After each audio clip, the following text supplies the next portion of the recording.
Birleşen Milletler Guramasynyň soňky maglumatyna görä Pakistanda 1,5 milliondan gowrak bozgun yerleşýär. Olar esasan goňşy Awganistandan barýarlar. Bozgunlar üçin lagerleriň aglaba bölegi ýurdun Demirgazy Günbatar tarapynda Khyber Pakhtunkhwa vilayatynda yerleşýär. Bütün dünýä bozgunlar gününe gawatlanyp çap bolan maglumatda soňky ýylyň dowamında Pakistanda bozgunlaryň sanynyň 22 000 adam azalandygy we muňa esasan awganlaryň öz ýurduna gaýdyp başlamagynyň sebäp bolandygy aýdylýar.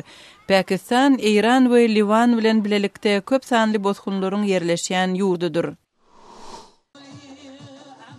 Moldowanyň paýtagty Kišiňowda bütün dünýä bozgunlar güni medeni çäre bilen bellendi.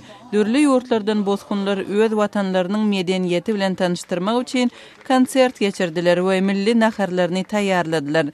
Birleşen Milletler Guramasynyň bozgunlar boýunça agentliginiň maglumatyna görä Moldowa 250 bozguny kabul etdi. Olaryň ýarysy Siriýadan.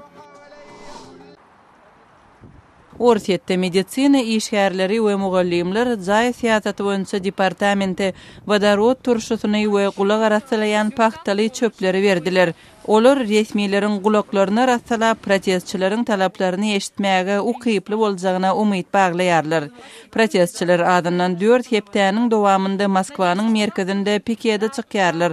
Emma häkimetler olara hiç hili üns bermeýärler. Lukmanlar we mugallimler özlerine döwlet programmasynyň çäginde 10 ýyl mundan öň berilen jaýlardan çykarylmagyna protest bildirýärler.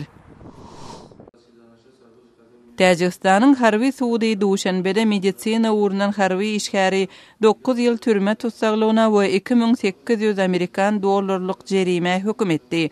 Usman Ali Gayratow ýangy goşuna çağırılan etkere sütem etmekde, oňa fiziki taýdan şeket ýetirmekde hem ilkinji medisina kömegini bermezlikde günäli tapyldy. Täjikistanyň hökümeti goşundaky dedawşine sütemine we ýaş etkerleriň zorluklara tedewar edilmegine garşy ýeterlik çäre görmeýänligi üçin tanqid edilýär.